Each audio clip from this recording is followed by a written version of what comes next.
नमस्कार, स्वागत है आपका न्यूज 24 में और मैं हूं आपके साथ दिव्या अग्रवाल। बुलेटिन की शुरुआत सबसे पहले इस वक्त की सबसे बड़ी खबर लोकसभा चुनाव से पहले ईसी की बड़ी कार्रवाई सामने आई है। बंगाल के डीजीपी को चुनाव आयोग ने हटाया है। 6 राज्यों के गृह सचिवों को भी हटाया गया है।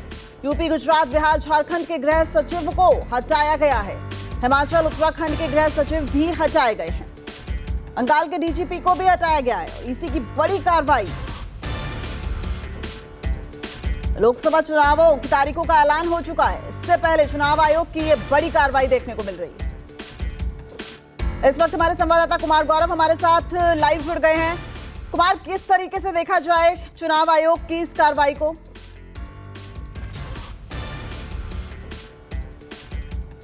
देखिए, बिल्कुल चुनाव आयोग का काम है कि वो निष्पक्ष चुनाव को सुनिश्चित करे, फ्री एंड फेयर इलेक्शन को सुनिश्चित करे।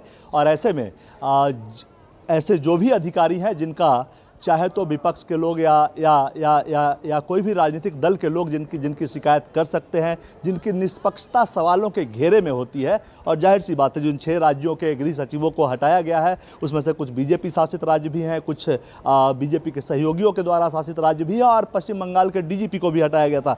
पश्चिम बंगाल में खासकर 2016 विधानसभा चुनाव, 19 लोकसभा चुनाव के वक्त भी डीजीपी को हटाया गया था, क्योंकि लगातार वहाँ का जो विपक्ष है बीजेपी, वो आरोप लगाता रहता था कि ये लोग टीएमसी के कैडर बनकर काम करते हैं। और यही बात उत्तर प्रदेश के डीजीपी को हटाया, उत्तर प्रदेश के गृह सचिव को हटाया गया है, उत्तराखंड के गृह सचिव को हटाया गया है। वहाँ भी विपक्ष ये आरोप लगाता था कि ये लोग बीजेपी के लिए काम करते हैं, बीजेपी नेताओं के करीबी हैं। तो ऐसी स्थिति में चुनाव आयोग जब भी मॉडल कोड ऑफ कंडक्ट लागू होता है, उसके बाद फ्री एंड फेयर इलेक्शन और बाकी शिकायतें जो होती है या स्टडी जो होती है चुनाव आयोग की, उस आधार पर वो इस तरह की कार्रवाई करता है। हमेशा हर विधानसभा या लोकसभा चुनाव से पहले इस तरह की खबरें आती है और उसी के तहत इसको देखा जाना चाहिए, क्योंकि चुनाव आयोग को लगता है कि इन अधिकारियों की वजह से फ्री एंड फेयर इलेक्शन या सबको समान अवसर, सभी राजनीतिक दलों को राज्य में समान अवसर नहीं मिल सकता है, इसलिए इन लोगों पे चुनाव आयोग कार्रवाई करती है और उसी के तहत फ्री एंड फेयर इलेक्शन। गौरव, आप बात करें फ्री एंड फेयर इलेक्शन की, लेकिन इस बीच देखिए विपक्ष ने निशाना साधना शुरू कर दिया है चुनाव आयोग पे। जिस तरीके से बंगाल के डीजीपी को हटाया गया है,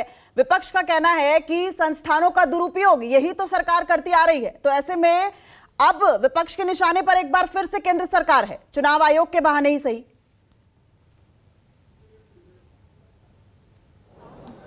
देखिए, बिल्कुल इसमें जैसा कि मैंने आपको उदाहरण भी दिया, विपक्ष के हमले को देखते हुए ही मैंने उदाहरण भी दिया था कि उत्तर प्रदेश के गृह सचिव को और उत्तराखंड के गृह सचिव को भी हटाया गया है।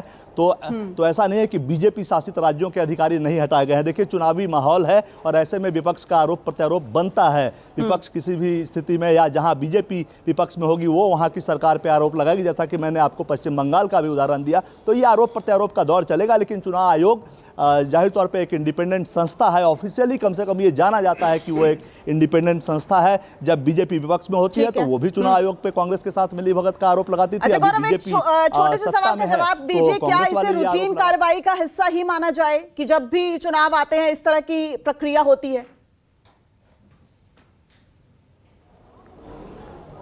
देखिए, बिल्कुल सभी राज्यों में या लोकसभा का चुनाव हो या विधानसभा का चुनाव हो, चुनाव आयोग का काम है कि सभी दलों को उचित जगह मिले, किसी को दबाने का आरोप न लगे।